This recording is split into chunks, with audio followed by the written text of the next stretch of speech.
and the pleasure to be here to introduce the recipient of an honorary doctorate in education from Nipissing University, the Right Honorable Paul Martin, who served as the 21st Prime Minister of Canada from 2003 to 2006, its Minister of Finance from 1993 to 2002, and its Member of Parliament for La Saline from 1988 to 2008. I first sat down to write something efficient after all this university setting. I wanted something that was going to be fitting at this very important ceremony. I started off with something like, during his tenure as Minister of Finance, Paul Martin erased Canada's debts and subsequently recorded 5 consecutive surplus budgets paying down Canada's debt. I wrote how we worked with provincial counterparts. Maybe you thought that was quite an accomplishment. I wrote on how he worked with provincial counterparts to restore the Canada Pension Plan. How he had the courage to stand up and strengthen the regulations governing Canada's financial institutions when everyone else was telling him to set the banks free. Doesn't do the wrong thing. Our financial system is the envy of the world today, and we are a financially stable country thanks to Paul Martin.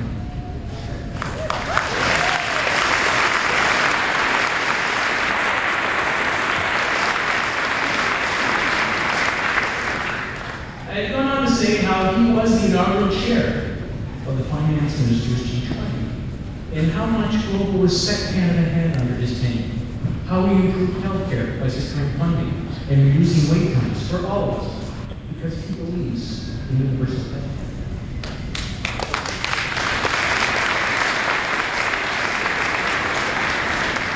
How he brought Canadian municipalities into the federal partnership because he understood that if municipalities prosper, Canada prospers. How he reached a historic consensus with Canada's provinces, territories, First Nations, Métis, and Inuit leaders to bring us to an accord that would eliminate the gaps between Aboriginal and non-Aboriginal Canadians in the areas of health, education, and economic opportunity.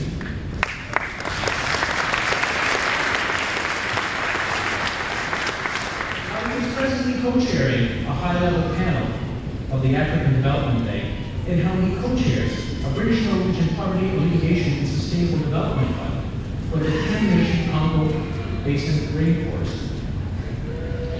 And he does it because he knows that if Africa is helped to prosper, we all prosper. I was going to end by telling you about the Martin Aboriginal Education Initiative, and how it's reducing the Aboriginal youth dropout rate and increasing the number of Aboriginal students attending post-secondary institutions such as this one, and how the Aboriginal Entrepreneurship and Prosperity Fund is increasing the growth of successful businesses. But then I thought, you'll have all that in the bulletin fund. And I thought, I'll encourage everyone to go on there and actually look up Paul Martin and see the wonderful things he did even before he went politics and before he retired.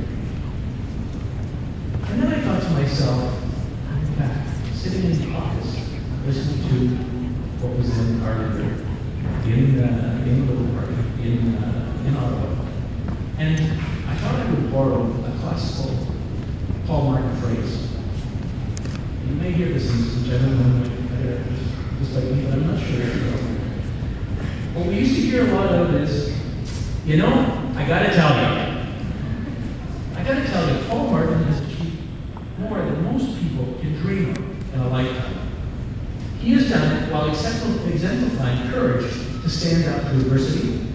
He has done it by bringing people together, knowing that we can all progress further by working together rather than pushing ourselves apart.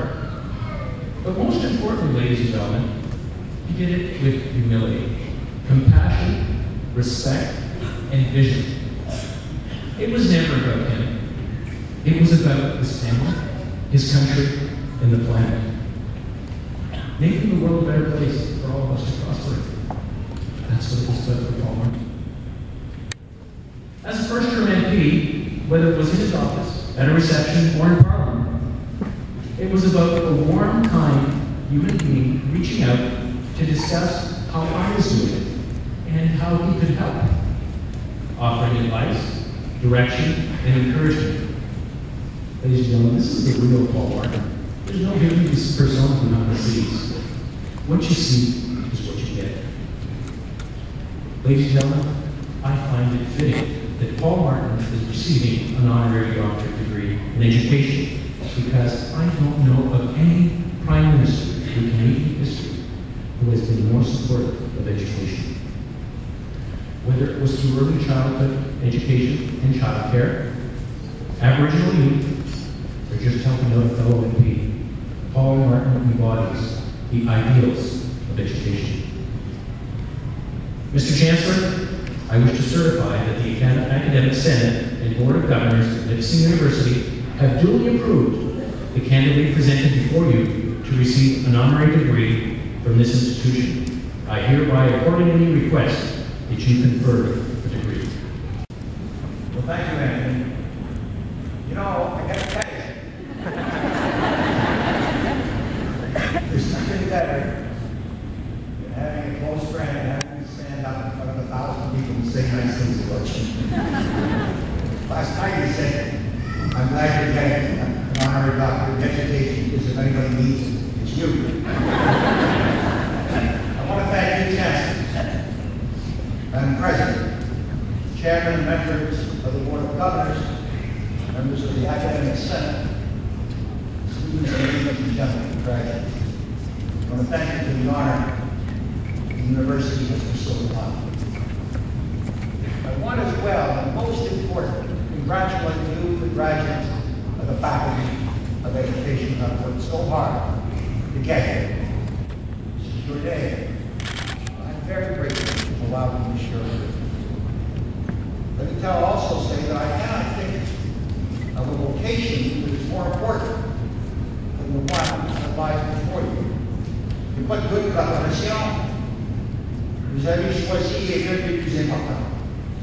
La transmission du savoir d'une génération à l'autre.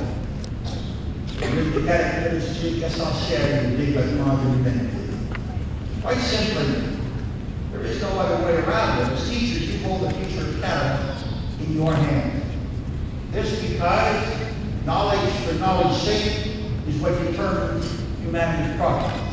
And there are few things as essential to our growth as a society, our mutual understanding between each other, and the transmission of that knowledge from one generation to the next. In short, we will be the catalyst for your country's progress. And that's one of the reasons as well why your university is so important. Going back to its earliest history as a teacher's college, and now as a great university, Nipissing has produced some of the country's finest teachers for over 100 years. That's only the beginning. Now, I don't have the time here to list all of your university's accomplishments, primarily because they set up our goal of 10 minutes, they take away the honorary degree. I'd like to tell them I've not got it. So we're here for a long time. But what I would like to do is to talk to you about an area where Nipissing really has assumed a crucial role in Canadian society and Canadian education, and where I hope that you will as well. And that is the need for greater understanding by all of us of the history and of the potential of Aboriginal Canada. Now, I want to do this not because I expect that you will spend your careers only teaching students in Aboriginal schools, but because no matter where you teach in Canada, the probability is that you will have one or more Aboriginal students in your class. And my request is that you enable their fellow students to understand the voyage they took to get there. And that's what I'd like to talk to you about this morning. Virtually every Aboriginal leader I have spoken to over the last number of years has identified education as the key to the social and the economic problems that are facing their people. To this end, in our universities and colleges, progress has been made over the course of the last decade. Unfortunately, however, the same cannot be said for what occurs in too many of our elementary and secondary schools in Canada. Proof of pudding can be seen, as you know so well, in the staggering dropout rates of young Aboriginal Canadians as compared to their non-Aboriginal counterparts. And the reasons for this are not very nice to look at, but they really are not very difficult to find. One of the most glaring is the unacceptable shortfall in funding for honor-reserved schools by the federal government compared to the funding by the provinces for the schools within their jurisdiction. So let me just state this as a fundamental principle I believe that we should all adopt and understand. Elementary and secondary school education is a universal right in Canada, and to discriminate between Canadians by who is fairly funded or not is a violation of every principle and every value we Canadians proclaim to the whole world. And I believe that very strongly.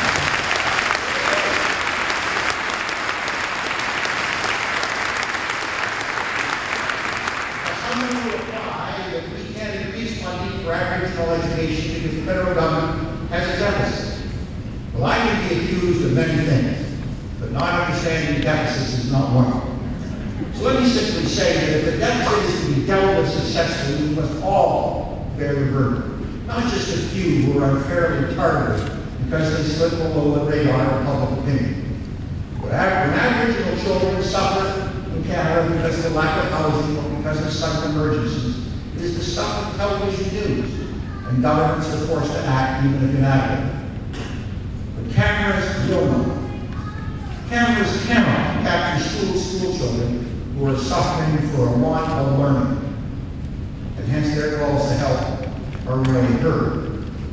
Some spending, public spending, can be deferred, but if a 6-year-old does not learn to read by the 3rd grade, that 6-year-old will play catch-up for an eternity. You are only 6 years old once in your life, and if you lose that year, you lose it forever. In short, the underfunding of Aboriginal schools across Canada is unconscionable discrimination against the most vulnerable members of our society. There's no doubt in my mind that if Canadians were truly aware of the unfairness in funding borne by Aboriginal schools, they would be helpful. The question that we have to answer is why are Canadians not aware of this discrimination? And what can we do? Fundamentally, what can you, graduates here today, do? Now, I believe part of the answer lies in an area that should be a concern to everyone who would become a teacher, whose responsibility will be to mold the young minds of tomorrow. The answer lies, I believe, in changing the mindset. It goes back to our earliest beginnings as a settlement, a mindset that is wired into the way we teach Canadian history to the extent that we teach it at all. No country can know itself unless it knows its beginnings.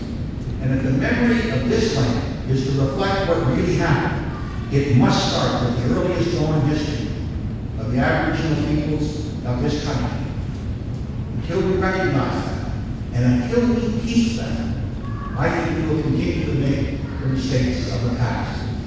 Even today, we hold to the myth of the so-called European discovery of Canada, a land where in truth, vibrant societies existed since time immemorial. Even today, we pay little attention to the consequences of colonization, whose mantra was quite simple. It was, think about it when you read your history. What was the mantra of the colonial powers brought to Canada? Primarily, they said, we the settlers are the new and dominant power. They said that everything we believe is good, and then everything that you, the First Nations, the Métis Nation, and the Inuit religion doesn't count. What you believe is irrelevant, so forget your past.